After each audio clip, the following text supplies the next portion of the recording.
Sagittarius, it's July 2020. Thanks for joining me. I don't know why I'm smiling. Maybe it's got something to do with that beautiful position of Venus in your horoscope. I'm going to animate this chart. You notice Venus, well, when any planet is angular, it actually gives a lot of power to the planet. And they say that that planet is in the foreground. So right now we see Venus here activating your relationship sector. On the second and third, the moon transits here in your first house, what we call the sun sign, casts its influence here on Venus, and then makes contact with the south node, influencing the north node. These are the karmic aspects of your horoscope. We talked about that last month, where a lot of karma now is coming to fruition here in this seventh house of your horoscope. Sun and retrograde Mercury in your eighth house this month. And the sun stays here till around the 20th, and Mercury retrograde till the 12th. So this eighth house has a lot to do with your relationships and intimacy. Notice also the lunar eclipse here, full moon lunar eclipse on the 5th, and then on the 6th, 7th, passing over these other retrograde planets in the horoscope. Fortunately, Venus more recently has gone direct. So if this had been causing some misunderstandings in your relationship, quite likely during the COVID lockdown, wouldn't you say? I think a lot of people have been challenged in their relationships, but you're fortunate now. The position of Venus is direct. That means it's no longer retrograde.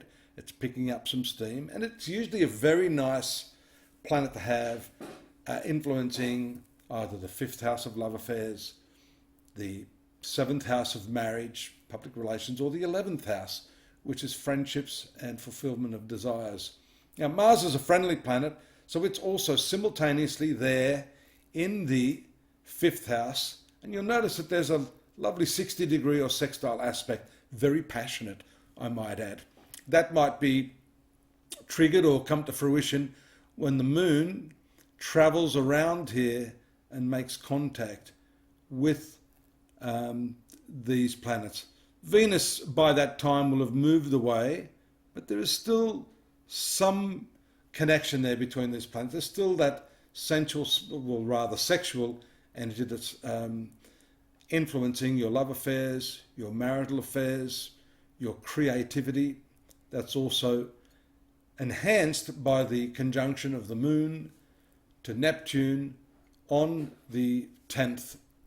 That brings the idealistic energies of Neptune to the creative house of Mars on the 11th.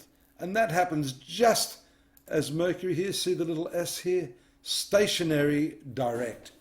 In other words, Mercury, which is the planet of your marital sector, ruling Gemini, moves into its forward motion.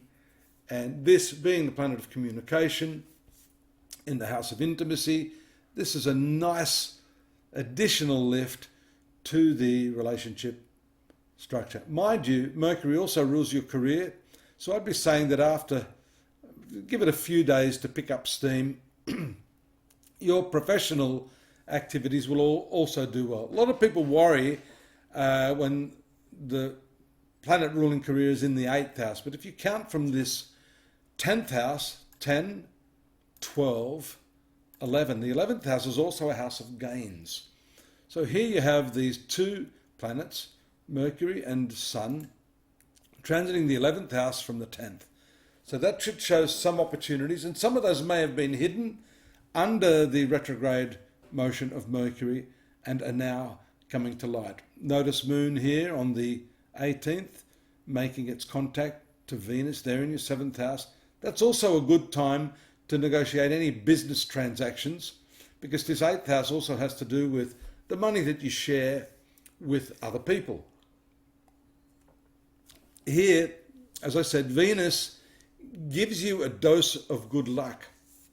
Your ruling planet needs that right now because it's debilitated here in the 2nd house of income. Now, there's a dictum that I'll tell you about.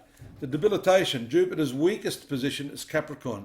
But there's a dictum that says when a debilitated planet is actually retrograde, as we see here, it somewhat cancels the effects of that planet's weakness. It's also located more or less here with Saturn, which is the ruler of Capricorn. So with respect to Capricorn, this is the angular Capricorn house for these two planets. Cancellation is debilitated.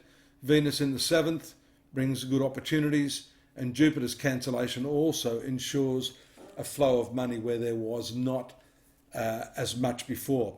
The other factor here, planet of luck for you, is the Sun. Notice it up here, high in the upper part of the horoscope, just around the 20th of July. It moves to the sign of Leo, and at the same time, where are we there? 26th, 27th, the Moon moving into the sector of profitability, the 11th house.